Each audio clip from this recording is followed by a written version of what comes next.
Hello guys, welcome back. Boche honey റോസുമായി ബന്ധപ്പെട്ട കുറച്ച് എക്സ്ക്ലൂസീവായിട്ട് ഇന്നലെ ഞാൻ വീഡിയോയിൽ പറയാൻ കഴിയാതെ പോയ ചില അപ്ഡേറ്റുകളാണ് ഇന്ന് ഉൾപ്പെടുത്തുന്നത്. അതായത് ഈ ഒരു ബോച്ചെ ഹണി റോസ് വിഷയം നടന്നു കഴിഞ്ഞപ്പോൾ പ്രധാനമായി ഈ മാപ്പറുകൾ അടക്കമുള്ള ആളുകൾ ഈ ബോബി ചെമ്മന്നൂരിനെ അങ്ങ് വലിച്ചൊട്ടിക്കാൻ ശ്രമിക്കുന്നതിനോടൊപ്പം തന്നെ ഇദ്ദേഹത്തിൻ്റെ ഒരു സാമ്രാജ്യം തകർന്നു, അല്ലെങ്കിൽ ഇദ്ദേഹം ഇനി ഇല്ല എന്നുള്ള രീതിയിലൊക്കെ, മാപ്ര എന്ന് വെച്ചാൽ മാധ്യമ പ്രവർത്തകരാണ് കേട്ടോ, ഈ മാപ്രകൾ അടക്കമുള്ള ആളുകൾ പിന്നെ ഈ പറഞ്ഞ കണക്ക് കുറച്ച്, അതായത് ഒരാൾക്ക് ഇച്ചിരി സമ്പത്ത് കൂടിപ്പോയി കഴിഞ്ഞാൽ അയാളെ എങ്ങനെയും ഇല്ലാതാക്കുക എന്ന് ചിന്തിക്കുന്ന കുറച്ച് ഈ ദരിദ്രവാസികളുണ്ട്. അതായത് മറ്റൊരുത്തിന് നന്നാവുന്ന കണ്ടുകൂടാ, മറ്റൊരുത്തിന് സമ്പത്ത് ഉണ്ടാവുന്നത് കണ്ടുകൂടാ, അങ്ങനെ ചിന്തിക്കുന്ന ആൾക്കാരുണ്ട്. സോ അത്തരത്തിൽ ഒരുപാട് പേര് ഈ ബോബി ചെമ്മന്നൂരിനെ ഇല്ലാതാക്കണമെന്ന് ആഗ്രഹിച്ച ആൾക്കാരുണ്ടായിരുന്നു. അതില്ലെന്നൊന്നും പറയാൻ പറ്റത്തില്ല. വലിയ രീതിയിലുള്ള ഒരു ഗൂഢാലോചന തന്നെ ഇതിന്റെ പിന്നിൽ നടന്നിട്ടുണ്ട്. അതിൽ ഈ പറഞ്ഞ പാർട്ടിക്കാരടക്കം ഭാഗമാക്കായിട്ടുണ്ട്. സോ പലരും വിചാരിച്ചത് ഇത് ബോബി ചെമ്മന്നൂരിന് ബിസിനസ്സിന് കാര്യമായ ഒരു ക്ഷതം സംഭവിക്കും, അദ്ദേഹത്തിന് വലിയ രീതിയിൽ ഇത് ഹോണ്ട് ചെയ്യും, വലിയ രീതിയിൽ അദ്ദേഹത്തിനൊരു തട്ടുകേടാവുമെന്നൊക്കെയാണ് പലരും വിചാരിച്ചത്. ഈ വരുന്ന അപ്ഡേറ്റുകൾ നോക്കുമ്പോൾ ആർക്കാണ് ഈ വിഷയം കൊണ്ട് കോട്ടം ഉണ്ടായത്? ഹണിറോസിന്റെ കാര്യത്തിൽ ഞാൻ ഈ സംഭവം നടന്നപ്പം പറഞ്ഞ പോലെ തന്നെ ഹണിറോസിന്റെ ഏതാണ്ടൊക്കെ കരിയർ അവസാനിച്ച മട്ട് തന്നെയാണ്. ഹണിറോസിന്റെ നാളെ വരാൻ പോകുന്ന ഉദ്ഘാടനം പാലക്കാട് ഒലോൻകോട് വലിയ രീതിയിലുള്ള ഒരു പബ്ലിസിറ്റി തന്നെ ഈ അഞ്ജലി ഇലക്ട്രോണിക്സ് അവർ കൊടുത്തിരിക്കുന്നു. കഴിഞ്ഞ ദിവസങ്ങളിലൊക്കെ അവർ റീൽസും കാര്യങ്ങളൊക്കെ ഞാൻ കാണിച്ചു തരാം.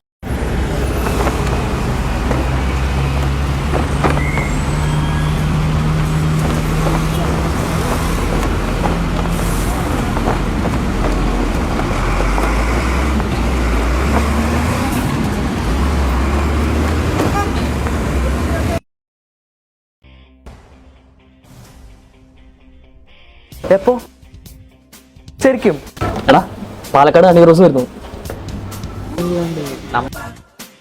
എപ്പോഴാ നമ്മുടെ ഒലോക്കോട് അഞ്ജലി ഇലക്ട്രോണിക്സിന്റെ റീലോഞ്ച് ഹണി റോസ് വരുന്നു. ബ്രോ ഫോണൊന്ന് മാറ്റാൻ പറ്റും? EMI ഒരു ഫ്രിഡ്ജ് കിട്ടുമോ? ഇനി നിങ്ങളുടെ വീട്ടിലേക്ക് വേണ്ടതെല്ലാം അഞ്ജലിയിൽ കിട്ടും. അപ്പൊ ഈ വരുന്ന 20-ാം തീയതി തിങ്കളാഴ്ച രാവിലെ 10 മണിക്ക് മറക്കണ്ട. ആ ഒരു സ്ഥാപനത്തിന് ഒരു രീതിയിൽ നമുക്ക് കുറ്റം പറയാൻ പറ്റത്തില്ല. കാരണം അവരവരുടെ ബിസിനസ്സിന് വേണ്ടിയാണ് ഹണി റോസിനെ കൊണ്ടുവരുന്നത്. എന്നാൽ ഇതുവരെ ഒരു ഇനാഗ്രേഷൻ നടത്തുന്ന ഒരു സ്ഥാപനത്തിനും ഉണ്ടാവാത്ത രീതിയിലുള്ള വളരെ മോശമായ അവസ്ഥയിലൂടെയാണ് ഈ അഞ്ജലി ഇലക്ട്രോണിക്സ് എന്ന് പറയുന്ന സ്ഥാപനം കടന്നു പോകുന്നത്. അവർ ഈ പങ്കുവെച്ച ഇൻസ്റ്റഗ്രാമിൽ അടക്കമുള്ള അവരുടെ പേജുകളിൽ പോലും ഏറ്റവും മോശം കമന്റുകളാണ്. ഒരാൾ പോലും നല്ലൊരു അഭിപ്രായം പറയുന്നില്ലെന്നുള്ളതാണ്. മോനെ, ഞങ്ങൾ 8 വർഷമായിട്ട് അവിടെ നിന്നാണ് എല്ലാ സാധനവും വാങ്ങുന്നത്. ഇവൾ വന്നാൽ ഞങ്ങൾ ഇനി വരില്ല. കാരണം അവൾ ബാറാണോ നടത്തുന്നത്? അവളെ കണ്ടാൽ ആണുങ്ങളല്ലേ ആകർഷിക്കുള്ളൂ. പെണ്ണുങ്ങൾ ഇവളെ കണ്ടിട്ട് എന്തിനാ? ന്യൂസ് കണ്ടിട്ടും ഇവളെ എന്തിനാ കൊണ്ടുവരുന്നത്? എടോ മുതലാളി, ഓരോ വീട്ടിൽ ടിവിയും ഫാനും ഇല്ലാത്ത കുറെ വീടുകളുണ്ട്. അവർക്ക് എന്തെങ്കിലും ഓഫർ കൊടുക്കൂ. പെട്ടല്ലോ, പൈസ കൊടുത്തു പോയി. വരില്ല. വേറെ ആരെയും കിട്ടിയില്ലേ ഉദ്ഘാടിക്കാൻ? ബോധമുള്ള ആരും വരില്ലേ? ഹണിറോസ് ആണെങ്കിൽ ഞങ്ങളില്ല. ചിരിപ്പിക്കല്ലേ, ആ വഴിക്ക് ആരും വരില്ല ബ്രദർ. ഒരിക്കലും അങ്ങോട്ടുണ്ടാവില്ല. ആളെ മാറ്റാൻ പറ്റുമോ?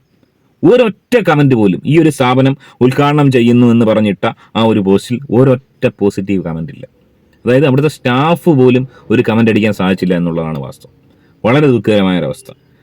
എനിക്ക് തോന്നുന്നു ഈ ഒരു ഉദ്ഘാടനത്തോടു കൂടി ഹണി റോസിന്റെ കാര്യത്തിൽ ഒരു തീരുമാനം ഉണ്ടാവും എന്നുള്ള കാര്യത്തിൽ യാതൊരു സംശയവുമില്ല. ഈ ഉദ്ഘാടനത്തിൽ ഞാൻ മനസ്സിലാക്കുന്ന ഏതാണ്ട് 5 ലക്ഷം രൂപ കരാർ, അതായത് മാസങ്ങൾക്ക് മുമ്പേ ഹണി റോസ് ചെയ്തിരുന്നതാണ്. പുതുതായ ഉദ്ഘാടനങ്ങൾ ഹണി റോസിനെ തേടി അധികം എത്തിയിട്ടില്ല എന്ന് തന്നെയാണ് മനസ്സിലാക്കാൻ സാധിക്കുന്നത്. വസ്തുതയാണ് ഹണി റോസിന്റെ സിനിമ ഫെബ്രുവരി 28-ാം തീയതി വെള്ളിയാഴ്ച റിലീസ് ചെയ്യാനുള്ള തയ്യാറെടുപ്പിലാണ് അണിയറ പ്രവർത്തകർ എന്നാണ് ഏറ്റവും ലേറ്റസ്റ്റ് ആയിട്ട് ഒഫീഷ്യലി അനൗൺസ് ചെയ്തില്ല. ഫെബ്രുവരി 28 വെള്ളിയാഴ്ച സിനിമ വന്നേക്കാമെന്നാണ് സിനിമാ ഗ്രൂപ്പുകളിൽ നിന്ന് അറിയാൻ സാധിക്കുന്നത്. Pan Indian സിനിമയായിട്ടാണ്. തെലുങ്കില്, തമിഴില്, മലയാളത്തില്, ഹിന്ദിയിലില്ല. ഹിന്ദി ഒഴികെയുള്ള മറ്റ് എല്ലാ ലാംഗ്വേജിലും ഇറങ്ങുന്നുണ്ട്. അതായത് ജനുവരി 10-ാം തീയതി ഈ സിനിമ ഇറങ്ങാനിരുന്നതാണ്. 7-ാം തീയതി ബോച്ചെ അറസ്റ്റ് ചെയ്യുന്നു. അതിനുശേഷം വലിയ വിവാദങ്ങൾ വരുന്നു. ഹണി റോസിനെ ആദ്യം വലിയ രീതിയിൽ ആളുകൾ സപ്പോർട്ട് ചെയ്യുന്നു. എന്നാൽ ബോച്ചയെ ഒരു ഗൂഢാലോചനയുടെ ഭാഗമായി കുടുക്കിയതാണെന്നുള്ള തിരിച്ചറിവ് പൊതുജനങ്ങൾക്കുണ്ടാവുന്നു. മാപ്രകൾ പറയുന്ന കണക്ക് കമന്റ് അടിക്കുന്നവർക്ക് മാത്രമല്ല, പൊതുജനങ്ങൾക്ക് എല്ലാവരും ഉണ്ടാവുന്നു. ആ പൊതുജനങ്ങളൊക്കെ തിരിയുന്നു, ഹണി റോസിനെതിരെയാവുന്നു. അത് മനസ്സിലാക്കിയിട്ട് ഹണി റോസിന്റെ സിനിമ അവർ താൽക്കാലികമായി ഇറക്കുന്നില്ല. അതായത് മലയാളത്തിൽ മാത്രം ഇറക്കാനിരുന്ന ഒരു സിനിമയാണ് റേച്ചൽ എന്ന് പറയുന്ന സിനിമ. ഇറച്ചിവെട്ടുകാരിയായിട്ടാണ് ഹണി റോസ് അഭിനയിക്കുന്നത്. വേറെ പ്രമുഖ താരങ്ങളില്ല. ഷാജോണും ബാബുരാജുമാണ് മറ്റ് പ്രധാന താരങ്ങൾ. ഹണി റോസിനെ വെച്ചാണ് ഏതാണ്ട് 10 കോടിയിലധികം ചിലവിട്ട് ബാദുഷ പിന്നെ മറ്റാരോ ഉണ്ട് ഈ സിനിമ എടുത്തിരിക്കുന്നത്.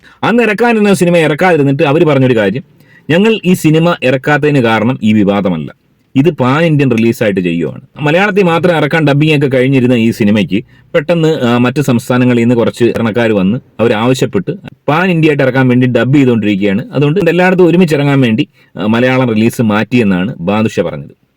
അത് തന്നെയാണ് ഏറ്റവും വലിയ കള്ളത്തരം. ഒന്ന് ആലോചിക്കുക, ഹണി റോസിനെ പോലെ മലയാളത്തിൽ പോലും വലിയ താരമൂല്യമില്ലാത്ത ഹണി റോസിനെ പ്രധാന കഥാപാത്രമാക്കി ഒരു സിനിമ വന്നു കഴിഞ്ഞാൽ തിയേറ്ററിൽ ആള് കയറ്റാൻ കഴിവില്ലാത്തൊരു നടിയായ ഉദ്ഘാടനത്തിന് മാത്രം ആളുകളെ എത്തിക്കാൻ കഴിവുള്ള ഹണി റോസ് എന്ന് പറയുന്ന ഒരു നടിയെ വെച്ചിട്ട് ഒരു സിനിമ എടുക്കുന്നു, ഇത്രയും അധികം കോടികൾ മുടക്കി. ഒരുപക്ഷെ ഈ പറഞ്ഞ കണക്ക് വയലൻസും അതുപോലെ തന്നെ മറ്റു ചില സംഭവങ്ങളും ഉണ്ടായതുകൊണ്ടായിരിക്കാം സർട്ടിഫിക്കറ്റ് ആണ് സിനിമയ്ക്കെന്ന് എനിക്ക് തോന്നുന്നു.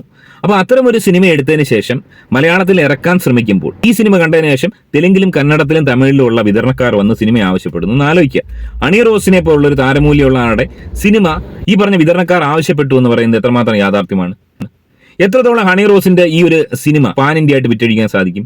മാക്സിമം അങ്ങേറ്റം പോയി കഴിഞ്ഞാൽ മലയാളത്തിലെ മമ്മൂട്ടി, മോഹൻലാൽ, പൃഥ്വിരാജ്, ദുൽഖർ, ടോവിനോ ഈ നടന്മാരുടെ അല്ലാതെ മറ്റേതെങ്കിലും നടന്മാരുടെ സിനിമ പാൻ ഇന്ത്യനായിട്ട് റിലീസ് ചെയ്യാൻ വിതരണക്കാർ വരുമോ നിലവിൽ? ഈവൻ നിവിൻ പോളിയുടെ പോലും പാൻ ഇന്ത്യൻ റിലീസിന് നിലവിലെ സാഹചര്യത്തിൽ ആരും വരില്ല. ആ ഒരു അവസ്ഥയിലാണ് പാൻ ഇന്ത്യ റിലീസ് ചെയ്യാൻ വേണ്ടി ഹണി റോസിന്റെ സിനിമ അവർ ആവശ്യപ്പെട്ടു എന്ന് പറയുന്നത്. ഞാൻ മനസ്സിലാക്കുന്നത് മലയാളത്തിൽ നിലവിലെ സാഹചര്യത്തിൽ 10-ാം തീയതി ഈ സിനിമ റിലീസ് ചെയ്യുകയാണെങ്കിൽ അല്ലെങ്കിൽ അതിനുശേഷമോ ഈ സിനിമ റിലീസ് ചെയ്ത് കഴിഞ്ഞാൽ സമ്പൂർണ്ണ പരാജയമാണെന്ന് മനസ്സിലാക്കിക്കൊണ്ട് ഇവർ തന്നെ എടുത്തൊരു തീരുമാനമാവാം ഡബ് ചെയ്ത് മറ്റ് ഭാഷകളിൽ കൂടി ഇറക്കുക, മിനിമം ഒരാഴ്ചയെങ്കിലും ഓടിച്ചിട്ട് മുടക്കുമുതലെങ്കിലും തിരിച്ചെടുക്കുക. സോ ഇവർ പറയുന്നത് മുഴുവൻ കള്ളത്തരമാണ്. ഹണി റോസിന്റെ ഈ സിനിമ പാൻ ഇന്ത്യൻ റിലീസായിട്ട് ആരും ആവശ്യപ്പെടാൻ സാധ്യതയുണ്ടെന്ന് എനിക്ക് തോന്നുന്നില്ല. വളരെ മാന്യമായ രീതിയിൽ ബോബി ചെമ്മന്നൂർ ചെയ്ത തെറ്റിനെതിരെ വളരെ മാന്യമായ രീതിയിൽ ഒരു പരാതി കൊടുത്ത് വാണിംഗ് കൊടുത്ത് വിടുന്നതിന് പകരമായി ഈ രീതിയിൽ ഇദ്ദേഹത്തെ, ഈ ഒരു ബിസിനസ്മാനെ, ഇത്രയും അധികം ആളുകളെ സഹായിക്കുന്ന ഇദ്ദേഹത്തെ ടോർച്ചർ ചെയ്തതിന്റെ ഫലമായി ഹണി റോസിനുണ്ടായ ബുദ്ധിമുട്ടുകളാണ് ഇതൊക്കെ. ഇനി മറുഭാഗത്ത് ബോബി ചെമ്മന്നൂർ വലിയ രീതിയിൽ തകരുമെന്ന് പ്രതീക്ഷിച്ച മറുനാടൻ മലയാളിയും അതുപോലെ തന്നെ ഈ മാധ്യമ പ്രവർത്തകർ, മാപ്രകളായിട്ടുള്ള ആൾക്കാരുടെ അറിവിലേക്ക് ഞാൻ ഈ കുറച്ച് അപ്ഡേറ്റുകൾ, അതായത് ബോബി ചെമ്മന്നൂരിന്റെ കുറച്ച് അപ്ഡേറ്റുകൾ എനിക്ക് പരിചയമുള്ള ആൾക്കാരുണ്ട് ഈ ബോബി ചെമ്മന്നൂരിന്റെ കമ്പനിയിൽ. അവരോട് സംസാരിച്ചപ്പോഴത്തേന്, അതായത് ഫെബ്രുവരിയിൽ 2 പുതിയ ഷോറൂമുകളാണ് ഉദ്ഘാടനം ചെയ്യുന്നത്. 2 ഷോറൂമിൽ ഒന്ന് ദുബായിലാണ് വരുന്നത്, ഒന്ന് കേരളത്തിലാണ്. കേരളത്തിൽ പ്രമുഖ നടിയാണ് എത്തുന്നത്. അതായത് ഹണി റോസിനെ ഈ ഒരു വിഷയത്തിൽ വലിയ രീതിയിൽ സപ്പോർട്ട് ചെയ്യുന്നു എന്ന് പറഞ്ഞ സിനിമാ മേഖലയിലെ ആൾക്കാർ പോലും ഹണി റോസിനെ സപ്പോർട്ട് ചെയ്യാനില്ല. അപ്പുറങ്ങൾ പറയുന്ന കേട്ട് ഇനി സിനിമാ നടിമാർ ആരും വർഷളന്റെ ഉദ്ഘാടനത്തിന് വരത്തില്ല, അവരൊക്കെ ഐക്യകണ്ഠേന തീരുമാനമെടുത്തു, ഇത്തരം വർഷത്തിന് സപ്പോർട്ടില്ല, ബോച്ചയ്ക്ക് സപ്പോർട്ടില്ല എന്നൊക്കെ പറഞ്ഞ് ഒരു മാപ്ര പെണ്ണിരുന്ന് ചലയ്ക്കുന്നുണ്ടായിരുന്നു. എൻ്റെ പൊന്ന് വിഡ്ഢി മാപ്രകളെ, ഏതൊരു നടിയും വിളിച്ചാൽ പോവും, അവർക്ക് ആവശ്യം പൈസയാണ്. ഹണി റോസിന് ഐക്യദാർഢ്യം പറഞ്ഞുകൊണ്ട് വീട്ടിൽ കുത്തിയിരുന്ന് കഴിഞ്ഞാൽ ഈ ഉദ്ഘാടന നടികൾക്ക്, സിനിമ പോലും ഇല്ലാത്ത ഉദ്ഘാടന നടികൾക്ക് ഈ ഹണി റോസ് പൈസ കൊണ്ട് കൊടുക്കുമോ? 1 രൂപ ഹണി റോസ് കൊടുക്കുമോ? ഇവിടെ പൈസ കിട്ടണമെങ്കിൽ ഉദ്ഘാടനത്തിന് പോകണം. അതുകൊണ്ട് ഏതൊരു നടിയും ബോച്ചയുടെ കൂടെ ഉദ്ഘാടനത്തിന് പോകാൻ ഇനിയും തയ്യാറാവും. ഹണി റോസ് ഒഴികെ വേറെ ഏത് നടിയും പോവും. ഹണി റോസിന് കൊടുത്തതിനേക്കാൾ കൂടുതൽ പൈസ അവർ മേടിക്കുകയും ചെയ്യും. അതുപോലെ തന്നെ കേൾക്കുന്ന മറ്റൊരു സംഭവം, ഈ ഹണി റോസിന്റെ പാത പിന്തുടർന്ന് വന്ന ഒരാളാണ് അന്നാരാജൻ. അതേപോലെ അതേ ഡ്രസ്സിങ് കാര്യങ്ങളുമായിട്ട് വന്ന ആളാണ് അന്നാരാജൻ എന്ന് പറയുന്ന ലച്ചി. ഹണി റോസിന്റെ ഈ ഒരു ആറ്റിങ്ങൽ ഉദ്ഘാടനത്തിന് ശേഷം പിന്നീടുള്ള 2-3 ഉദ്ഘാടനത്തിന് അന്നാരാജനെയാണ് ബോബി ചെമ്മന്നൂർ കൊണ്ടുപോയത്. അതുകൊണ്ടൊക്കെ ആയിരിക്കാം ഒരുപക്ഷെ ഹണി റോസിന് പിന്നീട് അങ്ങോട്ട് ഈ ബോബിയോട് ചെറിയൊരു അതൃപ്തി ഉണ്ടാവാനുള്ള കാരണം എന്നാണ് ഞാൻ മനസ്സിലാക്കുന്നത്.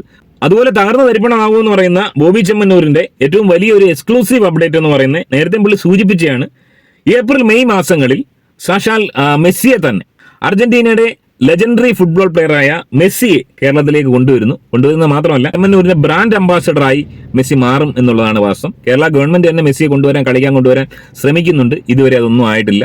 അതിനു മുമ്പ് ഒരു പക്ഷേ ബോച്ചെ മെസ്സി ഇവിടെ കൊണ്ടുവരും. നേരത്തെ റൊണാൾഡോയെ കൊണ്ടുവന്നിട്ടുണ്ട്, നമുക്കറിയാം. മെസ്സിയൊക്കെ ബ്രാൻഡ് അംബാസഡറായിട്ടുള്ള ഷൂ കമ്പനിക്കാരൊക്കെ എത്ര കോടി രൂപയാണ് മുടക്കുന്നതെന്ന് വെച്ച് കഴിഞ്ഞാൽ കേരളത്തിലുള്ള ഒരു കമ്പനിക്കും അതൊന്നും സ്വപ്നം പോലും കാണാത്തൊരു അവസ്ഥയാണ്. അത്രയും പൈസ മുടക്കി ബോച്ചെ ഈ രീതിയിൽ ബോബി ചെമ്മന്നൂർ അപമാനിക്കപ്പെട്ട നാട്ടിൽ ആ ഭരണകൂടത്തെ സാക്ഷിയാക്കിക്കൊണ്ട് കേരള ഗവൺമെന്റിന് പോലും സാധിക്കാത്ത കാര്യം ബോച്ചെ കൊണ്ടുവരാൻ പോകുന്നു എന്നുള്ളതാണ് വാസ്തവം. എനിവേ നമുക്ക് കാത്തിരിക്കാം, ലയണൽ മെസ്സിയെ ബോച്ചയെ കൊണ്ടുവരാൻ സാധിക്കുമെന്ന് നമുക്ക് കാത്തിരുന്ന് കാണാം. സോ ചുരുക്കം പറഞ്ഞു കഴിഞ്ഞാൽ ഏറ്റവും പുതുതായിട്ട് ലഭിക്കുന്ന അപ്ഡേറ്റുകൾ അനുസരിച്ച് ബോബി ചെമ്മന്നൂർ എന്ന് പറയുന്ന വ്യക്തി കൂടുതൽ ശക്തി പ്രാപിച്ച് മുന്നോട്ട് പോകുന്നു. ഹണി റോസിന്റെ അവസ്ഥ ഏറ്റവും താഴേക്കിടയിൽ പോകുന്നു. ചുരുക്കം പറഞ്ഞു കഴിഞ്ഞാൽ മുന്നോട്ടങ്ങോട്ട് പോകും തോറും സിനിമാ മേഖലയിൽ നിന്ന് പോലും ഹണി റോസിന് വലിയ രീതിയിലുള്ള സപ്പോർട്ട് കിട്ടില്ല. സോ ഈ ഒരു സംഭവം ഒരുപക്ഷെ ഈ പുരുഷന്മാർക്കെതിരെ അനാവശ്യമായി കേസുകൾ കൊടുത്ത് അവരെ കൊടുക്കാൻ നടക്കുന്ന ആൾക്കാർക്ക് ഒരു പാഠമാണ്. അതുകൊണ്ട് നശിക്കാൻ പോകുന്നത് അവരുടെ കരിയർ തന്നെയാണ്. അതിന് ഉത്തമ ഉദാഹരണം ഹണി റോസിന്റെ ജീവിതം തന്നെ ആകുമെന്ന് സമീപ ഭാവിയിൽ തന്നെ നമുക്ക് കാണാം. എനിവേ നാളെ പാലക്കാട് ഹണി റോസിന്റെ ഉദ്ഘാടനം എങ്ങനെയാണ് നടക്കുക എന്ന് നമുക്ക് കാത്തിരുന്ന് കാണാം. ഈ വിഷയത്തിൽ നിങ്ങളുടെ അഭിപ്രായം കമന്റായി രേഖപ്പെടുത്തുക. മറ്റൊരു വീഡിയോ ആയിട്ട് കാണാം. ബൈ.